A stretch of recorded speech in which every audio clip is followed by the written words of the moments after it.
Yes, good afternoon to everybody. Welcome to the class that people are joining one after another. Then the Fraudulent Transfer and the Transfer of Property Act in 1988. That's what we dealt it yesterday. And I told you and informed as per the syllabus also. We covered, I have shown the syllabus, the unit 2, Doctrine of Election. We covered covenants. We covered transfer by ostensible owner. We covered doctrine of feeding, the grant of estoppels. We covered a doctrine of list pendants. We covered day before yesterday class. Yesterday class itself, we finished it because it took the 2 days. And today that we are going to deal the fraudulent transfers under the Transfer of Property Act. Then you will see that fraudulent transfer, how it can take place. Yes, fraudulent transfer. Who does the fraudulent transfer? Anyone? Yes. Who does the fraudulent transfer? Transferor, sir. Transferor does this activity. Fraudulent transfer. The object of the fraudulent transfer is to protect the creditor and subsequent transferee. Who are the creditors? Yes. Creditors. Who are the creditors? The persons who give the credit to the transferor. Or the debtor. A debtor. The object of the fraudulent transfer is to protect the creditors and subsequent transferee. And fraudulent transfer is avoidable at the option of the creditors. So it is a not void transfer, it is a voidable transfer at the option of the creditors and transferee. Means the person who receives the property later. That's called a transferee. Section 53 consists of the two parts. The first part is in the respect of transfer of immovable property made with the intent to defeat or delay the creditors.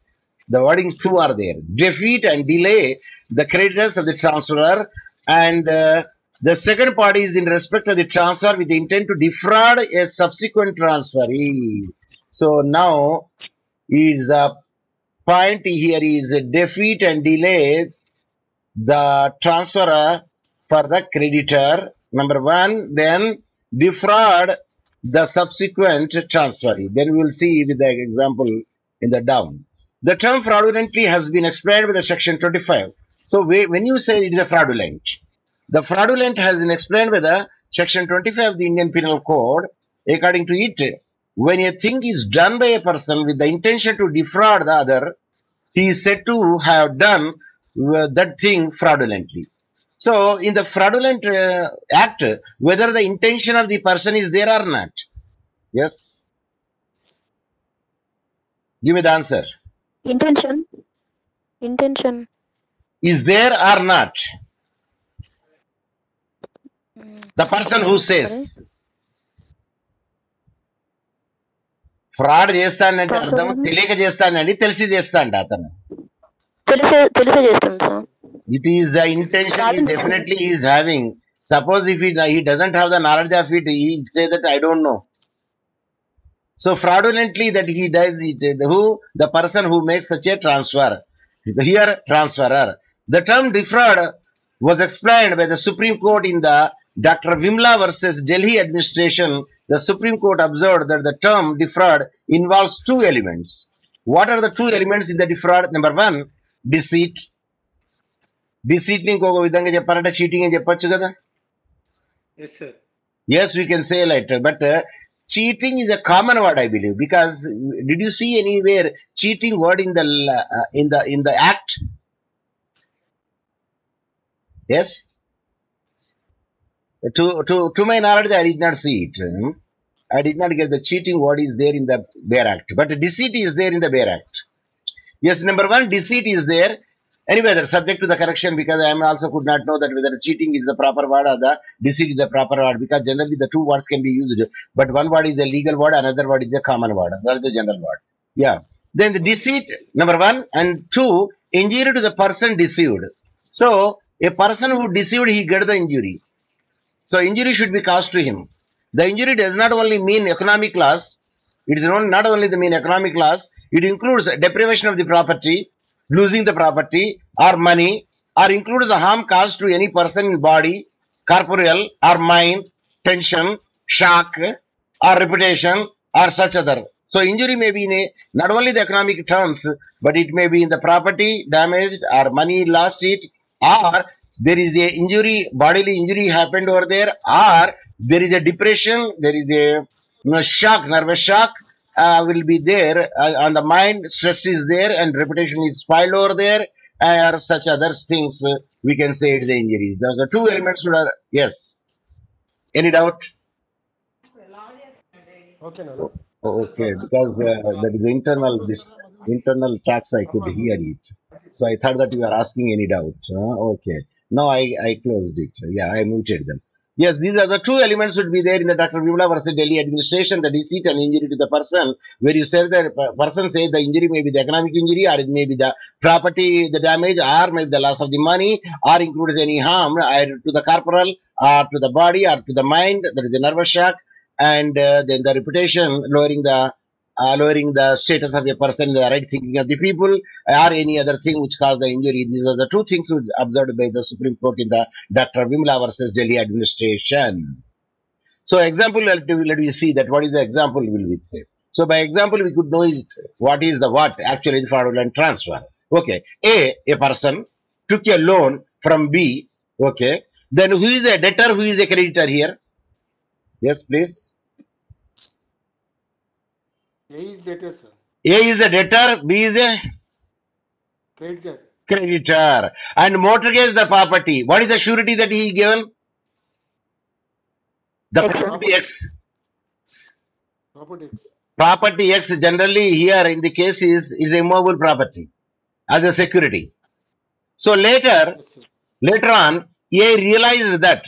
Who realized? Debtor realized that he was not able to pay back the loan to the creditor, what he has taken, the capital amount including the interest, and it would be paid out of the property X now.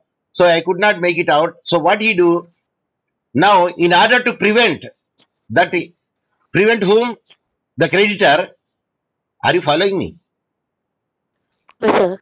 In order to prevent the creditor, he sold the property to C. So knowingly or unknowingly, he sold the property to C, the debtor. Yes. The debtor, who is A, Knowingly, sir. knowingly, why he wants to sell the property to C? Tell me. To avoid the creditor to give that property to him. Are you following me? Suppose if he will not sell the property to C, then what the B will do on the defaulter? He will auction the property. Am I right? B is the creditor. Debtor is A. What is the security? B. What is the security? Property X. Security So property security is X. So A realized that he was not able to pay back the loan. So who realized? Debtor realized that he could not pay back the loan and it will be paid out of the property X. So he could not pay it. What he did it in order to prevent what? Prevent not to give the property to B for action. He sold the property to C intentionally. That means Okay, sir. he made fraudulently transfer the property X to C, Ma'am. even though he knows he mortgaged the property to B by taking the loan from B. Are you following? The security he Yes, kept sir. is the X property. So here A's intention was to defraud whom? B. Hence the transfer was a fraudulent transfer. Now you tell me, who did that fraudulent transfer to whom? A to C. A did the fraudulent transfer to C to what? To prevent whom? Prevent అంటే B నా sir? B ఎవరు ఆయనే? B creditor. Creditor. పైన ఏం చదివినాం మనం ఇక్కడ చదివేటప్పుడు? The object of the fraudulent transfer is to protect the creditor and subsequent transfer. కాబట్టి ఆ విధంగా చేయవద్దని ఇక్కడ చేస్తారు. అది ఏమని చేస్తారు? ఇది ఫ్రాడులెంట్ ట్రాన్స్ఫర్ అంటారు.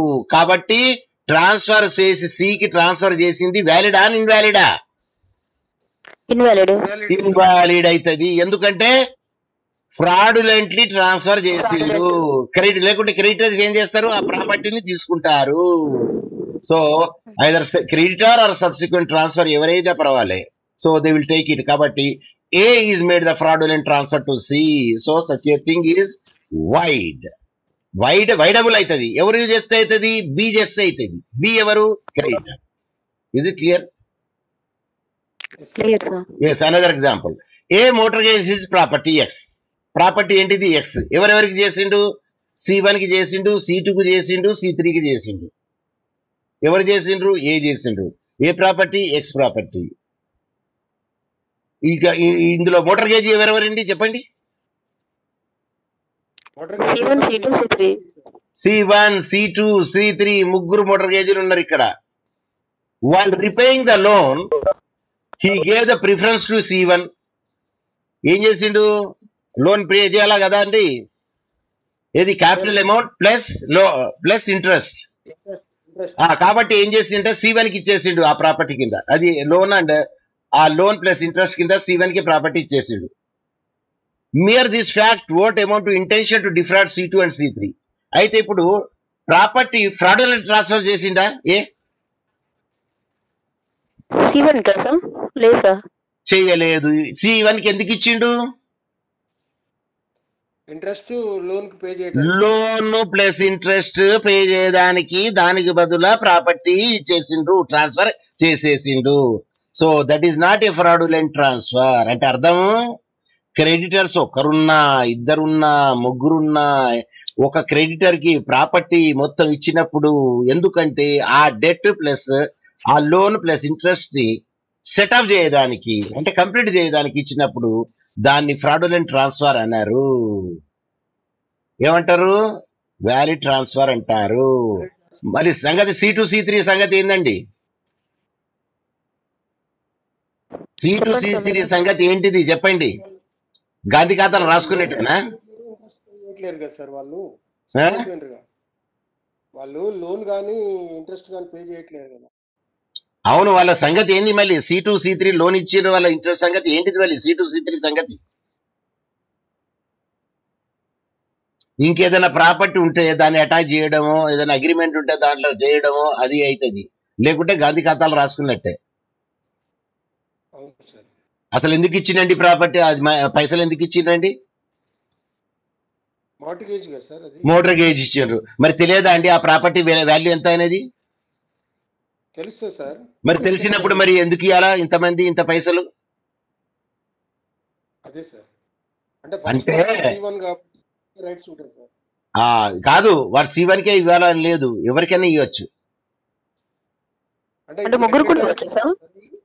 అంటే మరి ప్రాపర్టీ వర్త్ ఉండాలి కదా అంతా.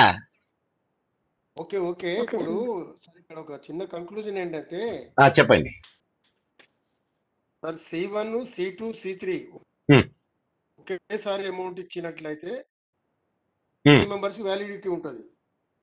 అలా కాకుండా డిఫరెంట్ డేట్లలో ఇచ్చినట్లయితే ఎవరు ముందు ఉంటారో వాళ్ళకి ప్రియారిటీ ఉంటుంది.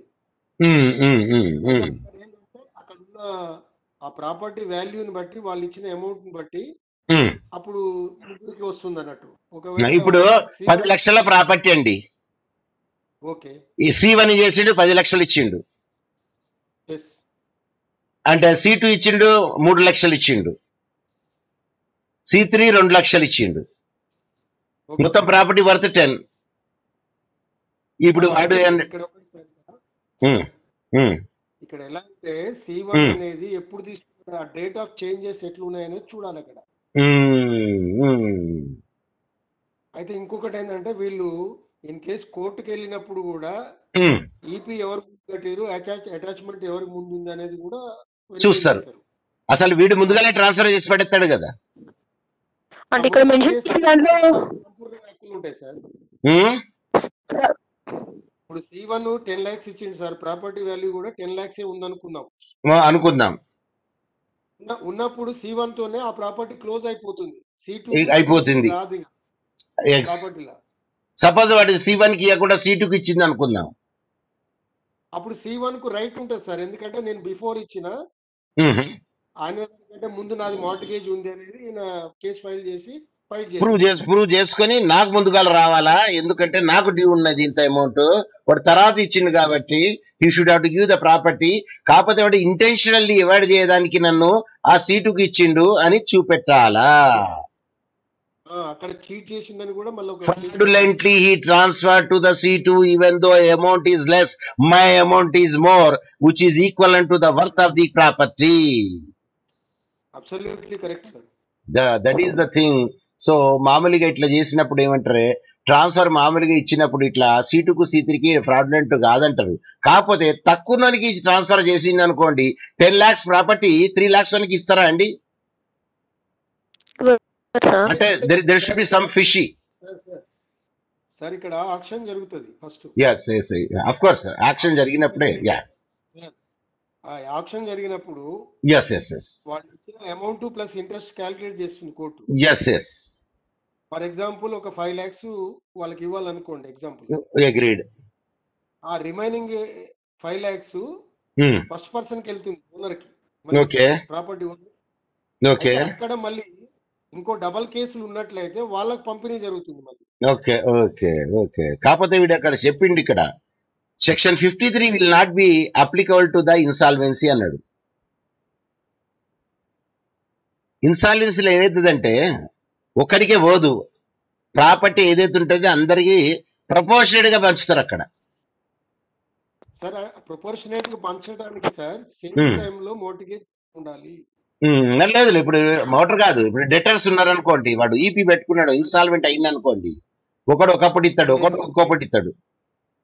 సార్ 2019 లో నేను మోర్టిగేజ్ చేయించుకున్నాను ఒక ప్రాపర్టీ డబ్బులు ఇచ్చి. Agreed. After 6 months second person చేయించుకున్నాడు, అదే అగ్రీడ్. ఓకే. థర్డ్ వన్ కూడా 1 year తర్వాత అదే ప్రాపర్టీ చేయించుకున్నాడు. And the property is the same but different dates. Right position right ఉన్నది ఎవరికి అని అంటే ఫస్ట్ పర్సన్ కే ఉంటుంది.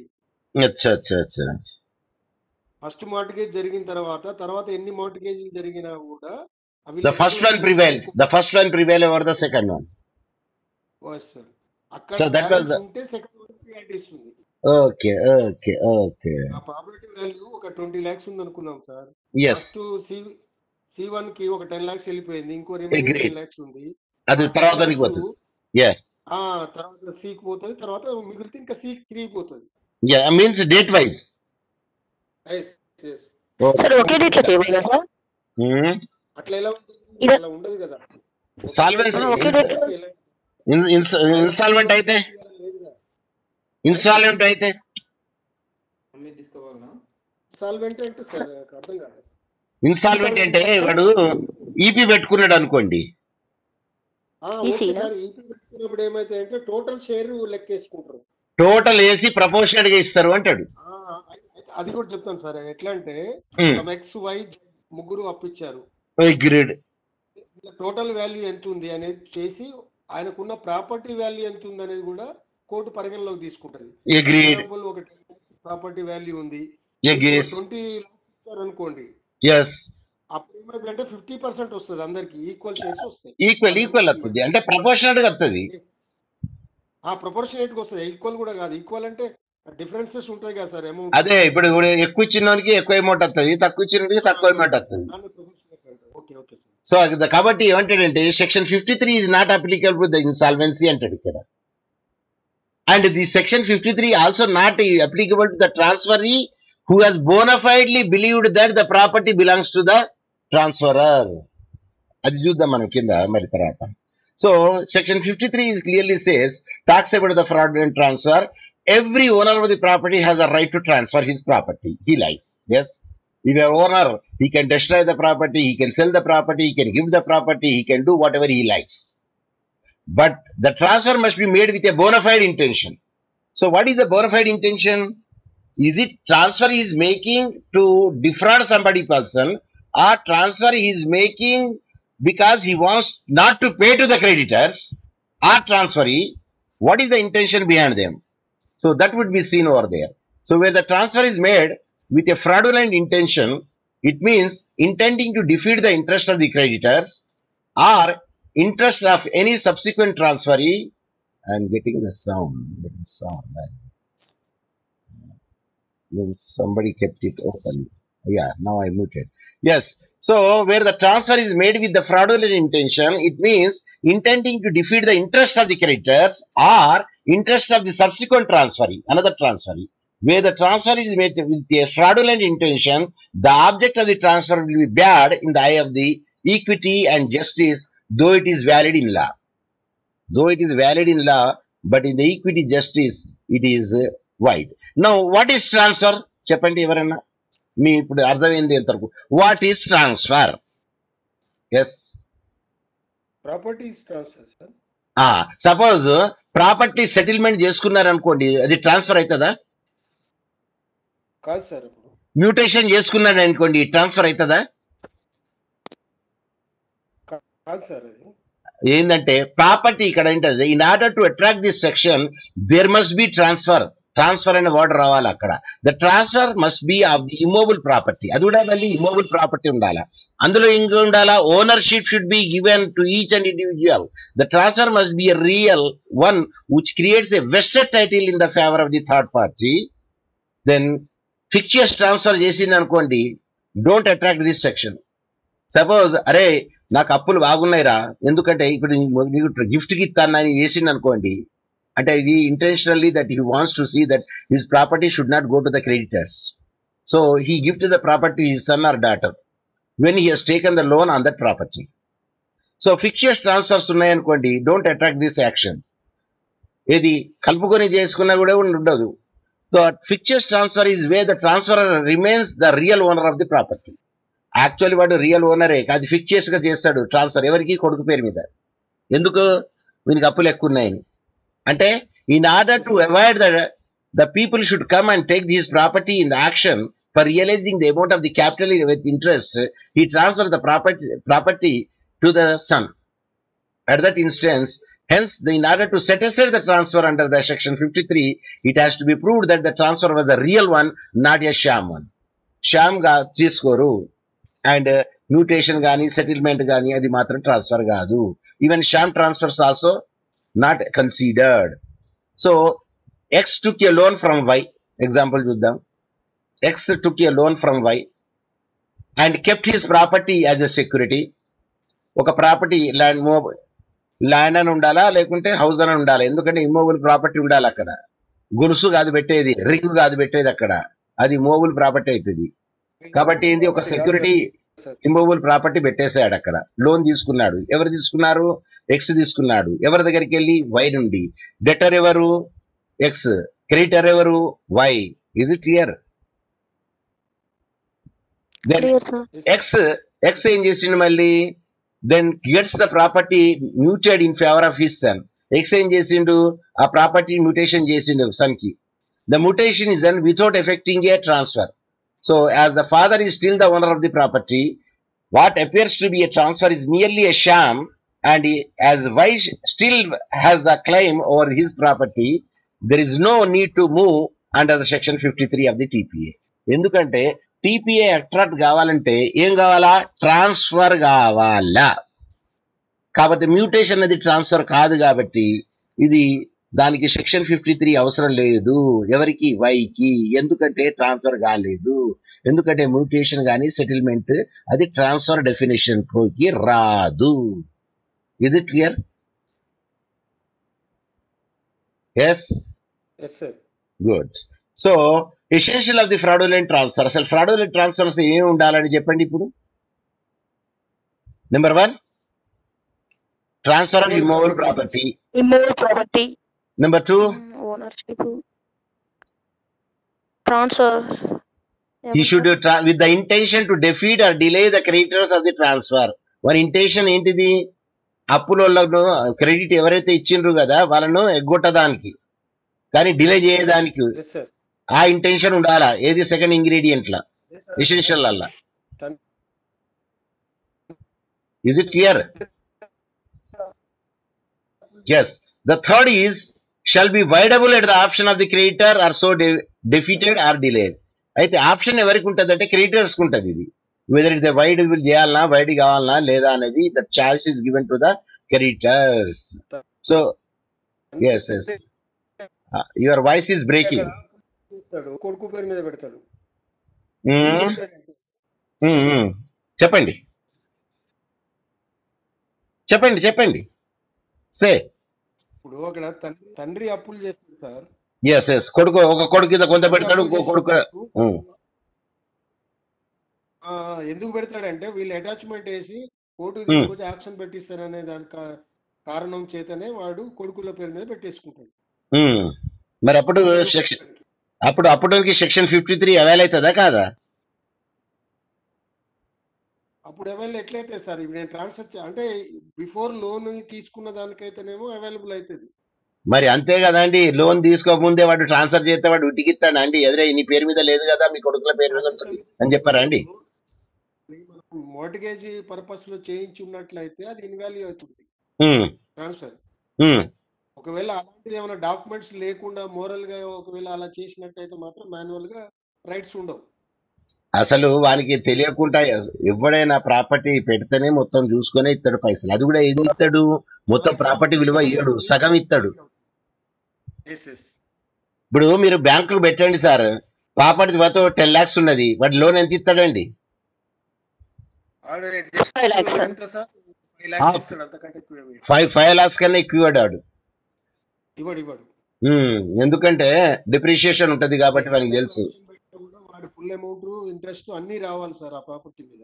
అందుకోసమే వాడు చూస్తాడు, వాడు కెపాసిటీ ఉన్నదా లేదా. ఓకే ఉన్నది, ఉన్నదంటే ఎంత కెపాసిటీ ఉన్నది, ఎంత ఇవ్వచ్చు.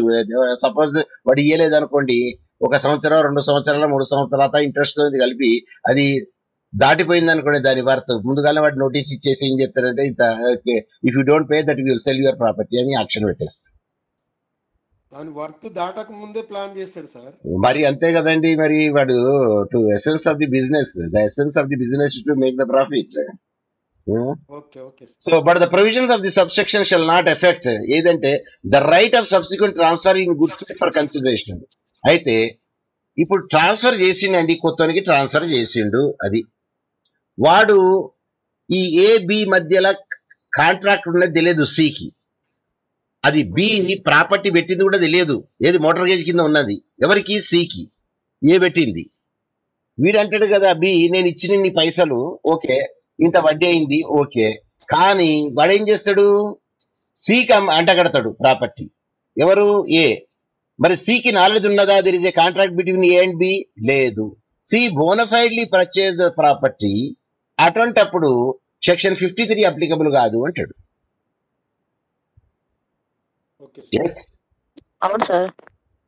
సపోజ్ సికి నాలెడ్జ్ ఉన్నదా లేదా అని ఎవరు ప్రూవ్ చేయాలో చెప్పండి? ప్రూవ్ చేయాలి. ఎవరు?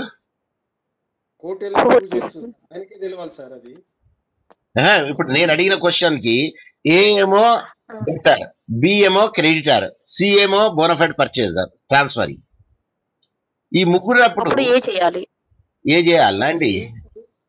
టైటిల్ డీడ్ గాని అవన్నీ చెక్ చేసుకొని ప్రాపర్టీ కొనాలి సార్. అదే మీరు కొన్నారు, అదే okay okay okay I do agree. Prove ఎవరు చేయాలా, వీరికి సికి నాలెడ్జ్ ఉన్నదని, మా ఇద్దరి మీద కాంట్రాక్ట్ ఉన్నదని. ఏబిసి ఉన్నారు కదండి, సికి నాలెడ్జ్ ఉన్నది అనేది ఎవరు ప్రూవ్ చేయాలంటే బి చేయాలండి. బిఏ కదండి. ఇప్పుడు వీనికి నాలెడ్జ్ ఉన్నా కూడా, నాతో కాంట్రాక్ట్ ఉన్నా కూడా వాడు తీసుకున్నాడు అంటే వీనికి నాలెడ్జ్ ఉన్నదని బి ప్రూవ్ చేసింది అనుకోండి, అప్పుడు సికి టైటిల్ వస్తుందా అండి?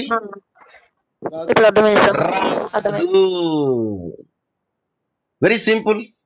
If the C is having the knowledge that there is a contract between A and B, C will not a good title passed by the A to C. But C doesn't have the knowledge between the A and B. The knowledge regarding this property is mortgaged. At that instance, C bona fidely purchased it, thinking that the property belongs to A only, and there is no contract between the A and B, and he did not have the knowledge of the contract of the A and B. At that instance, Section 53 is not applicable. Any doubt? No, sir. Yes. Note: partition and family settlements are not transferred under Act. అవి transfer కింద రావు, definition కింద. ఏది partition కానీ family settlement కానీ. So this section may not apply to the partitions or family settlement. Which section? Section 53. What is the section 53? Yes? Fraudulent transfer, sir. Fraudulent transfers. Next. Note. Sham transfers means fictitious transfers. Benami transfers, which is outside the scope of this section. ఇది కూడా benami transfer కానీ fixtures transfer కానీ sham transfers కానీ ఇట్లాంటి section 53 applicable కాదు. Next section 53 safeguard the interest of the ఎవరికి creditors in the case of only real transfer which is made with the fraudulent intention. ఈ fraudulent intention ఎవరికి ఉంటుందండి? ఇక్కడ సికి ఉంటుందా అండి ఫ్రాడులెంట్ ఇంటెన్షన్? ఏబిసి అని చెప్పినప్పుడు ట్రాన్స్ఫరర్ ఏ, B is a transferee అంటే transferee అంటే యాక్చువల్లీ ఇది అనదర్ పార్టీ.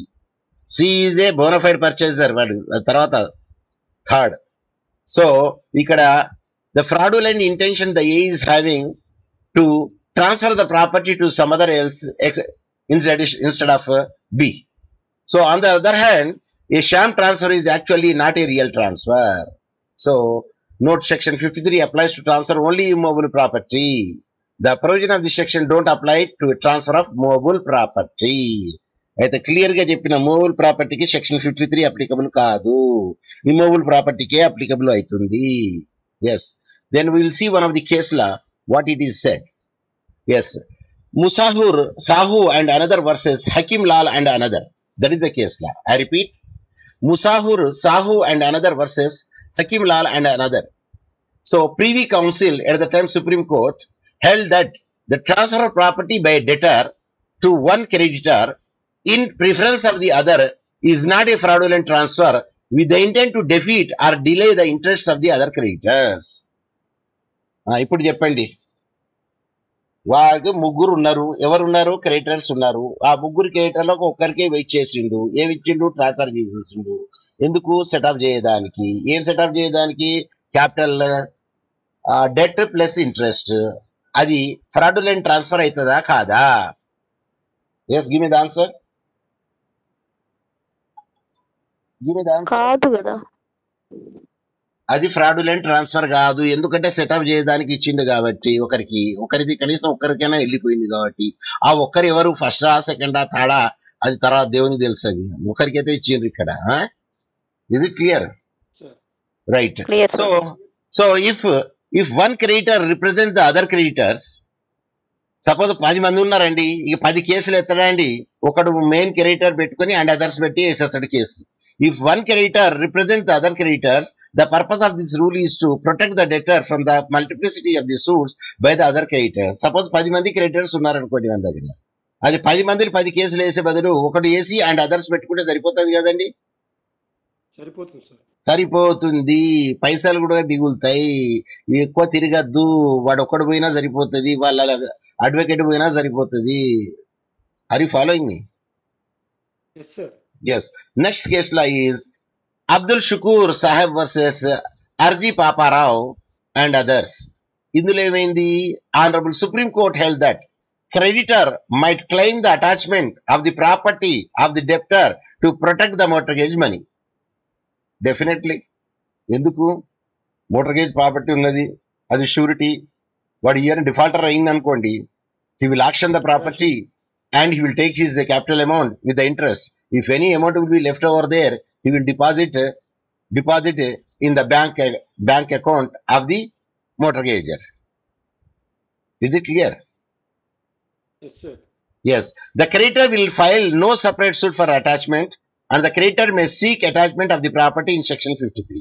అయితే ప్రాపర్టీ పెట్టినప్పుడు మళ్ళీ కోర్ట్ పర్మిషన్ అవసరం లేదు. Directly he can attach the property because deed itself says. Is it clear? Yes sir. Even bank people also, suppose if they give some time and they will give the notice also, instead of that also, if you didn't listen on the particular day, they will say that property will be auctioned. They need not to go to the court. So provision relating the fraudulent transfers, the burden of proof lies on the creditor to show that the transfer was made to defeat the delay the creditors. ఈ burden of proof ఎవరికి ఉంటుందంటే ఇప్పుడు ఏమని వీడు కావాలని చేసిండు, ఇట్లా తయారు చేసిండు, ఇది చేసిండు, ఆ విధంగా చేసిండు అనేది వైడబుల్ చేయడానికి క్రెడిటర్స్ కే ఉంటుంది హక్కు. Are you following me? Yes, sir. Yes, that is the thing which I want to make it out. And in this case last, yeah, a transferee who takes the property in good faith. ఇప్పుడు transferee అంటే నేను చూడండి C అన్నాడు. A transferee who takes the property in good faith for the consideration is protected. అయితే gratuitous transferee కాదు, consideration ఉన్నప్పుడే ఇది protect అవుతుంది. ఎవరు? ట్రాన్స్ఫరీ ప్రొటెక్షన్ కి. In other words, when a transferee has purchased the property in good faith from a debtor, the creditor cannot make this transfer void. అయితే creditor మాత్రం అప్పుడు దాన్ని వైడ్ చేయలేడు. ఎందుకంటే ఆ creditor he wants to prove that this fellow is made such a transfer with the intentionally. The purchaser who purchased the property in a bona fide way without knowing the contract between the A and B. Suppose C is the transferee, a bona fide transferee, and there is a creditors B, and A is the transferor.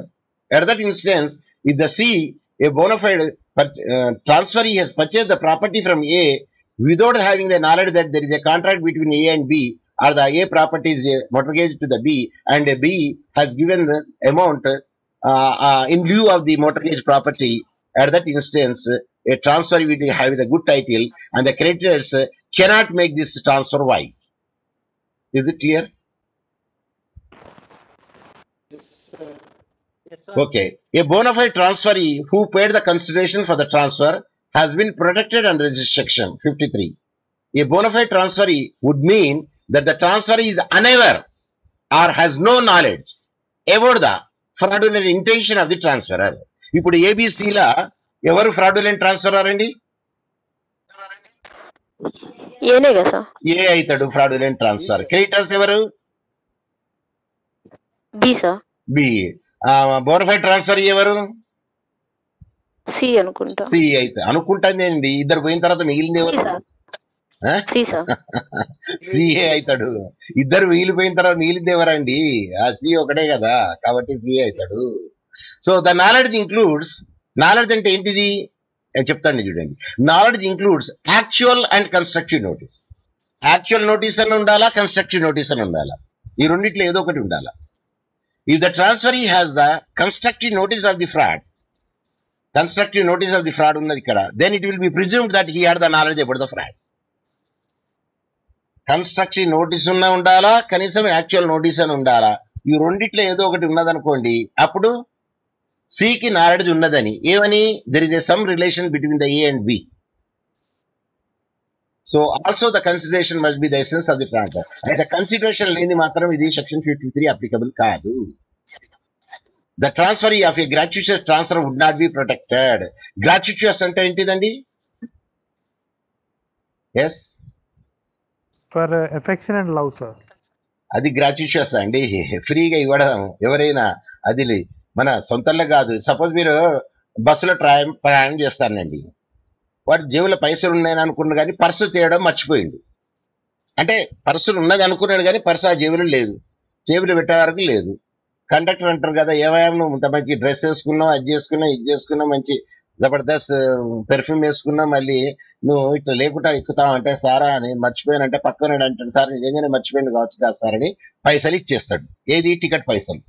ఎవరికి ఇస్తాడు? కండక్టర్కి ఇస్తాడు. ఎవరి తరపు నుండి? ఎవరైతే మర్చిపోయిండో. ఏది? Wallet ఇచ్చిండు. అటువంటి వాటిని అయితే మీరు అది బదలని ఇచ్చిండ్రా అండి, గ్రాట్యుయేషన్స్ ఇచ్చిండ్రా? బదలని ఇచ్చిండ్రు అనుకోండి, యూ హ్యావ్ ద రైట్. బదలు అంటే హ్యాండ్ లోన్. మీ సొంతగా ఇచ్చిండ్రు అనుకోండి, అది గ్రాట్యుటస్ అవుతుంది, వాలంటరీ అవుతుంది. అది గ్రాట్యుటస్ యాక్ట్. అసలు ఆయన తిరిగి ఇచ్చింది అనుకోండి, that is a different issue. అది ఫాలో.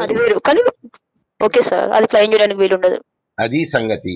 ఇఫ్ ద ట్రాన్స్ఫర్ ఈ గ్రాట్యుటస్ ఉండకూడదు, అప్పుడు మాత్రమే would not be protected. Gratuitous transfer మాత్రం ప్రొటెక్షన్ ఉండదు, చార్జెస్ ఉండదు, ఫ్రీ ఆఫ్ కాస్ట్ కాబట్టి దాంట్లో ఉండదు. So section 53(2) graduate transfer to defraud the subsequent transfer. ఈ సబ్సిక్వెంట్ ట్రాన్స్ఫర్ ఏ విధంగా ఉంటారు అనేది చూద్దాం ఇక్కడ. Section 53(2) second second part of the provision 2, subsection 2 లో provide the graduate transfer of the immovable property with the intent to defraud. ఆ subsequent transfer shall be voidable at the option of the. అయితే వాడేం చేస్తాడు, కావాలని intentionally అట్లా ఇచ్చింది అనుకుందాం, అప్పుడు మాత్రం సెక్షన్ 53 అప్లికబుల్ అవుతుంది. ఎందుకంటే కావాలని చేసిండు అక్కడ. ఇక్కడ చూద్దాం ఏంటి. A makes a gift of a house to B in January 1990. ఏం చేసిండు, గిఫ్ట్ అంటే గ్రాట్యుయేటే కదండి. Yes, in February, అంటే ఇది జనవరిలో చేసిండు. In February 1990, A sells the same house to C. Here B and C are two claimants of the same property. ఇక్కడ ఏం చేసిండు, A makes a gift of house to B in January 1990. ఫిబ్రవరిలో ఏం చేసిండు, 1990లో A sells the same property to C. C కి అమ్మేసిండు. Here B and C are two claimants of the same property. So in general rule that first transferee has a preference over the second. ఇప్పుడు ఎవరు preference ఉంటుంది ఇక్కడ చెప్పండి. బీకి sir. బీకి ఉంటది. ఎందుకు B first preference, first one, second one, కాబట్టి ఫస్ట్ వన్ కి ప్రిఫరెన్స్ ఉంటది. ఇందాక మీరు చెప్పారు చూడండి సారు, 3 వేరు వేరే డేట్లు ఉన్నాయనుకోండి, వాడు పిచ్చినవి జనరల్లీ ఫస్ట్ వన్ కి ప్రిఫరెన్స్ ఉంటుంది సార్, సెకండ్ థర్డ్ కి తర్వాత ఉంటుంది అన్న. Yeah, that is the rule actually. Natural justice, equity అది. సార్ వాడు ముందుగాల వచ్చినట్టుకి ముందుగాల పెట్టాలి కానీ అన్నం వెనకొచ్చి నీకు ముందుగా పెడతారా అండి అన్నం? కాబట్టి ఫస్ట్ కమ్ ఫస్ట్ సర్వ్డ్, ఎవడు ముందుగాల వస్తే వాళ్ళకి అన్నం పెడతాం. So now under the subsection it is provided that if the first transfer is proved to be the fraudulent, and the first transfer fraudulent అయింది అనుకుందాం, then the subsequent transfer shall prevail over the previous one. Is it clear? Yes sir. First transfer fictitious అనుకుందాం, అది sham transfer అనుకుందాం, అటువంటప్పుడు second is the owner of the property. Yes sir. In other words, the subsection protects the interest of the bona fide transferee.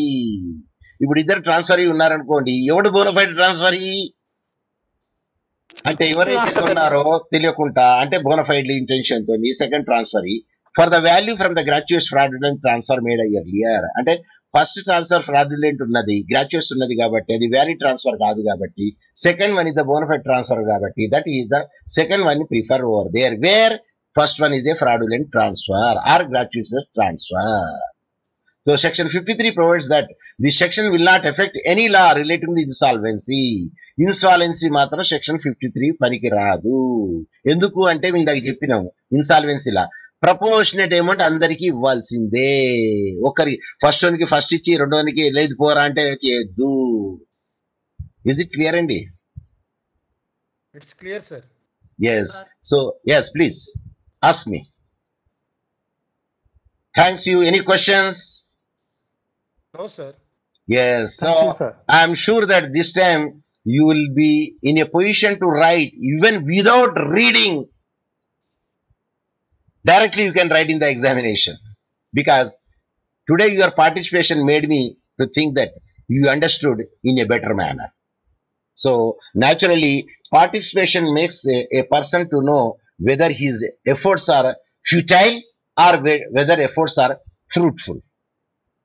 Is it clear? Yes, so with this I would like to stop it, because and we finished today the syllabus as per the syllabus is concerned, fraudulent transfers. Then tomorrow we will see the doctrine of part performance.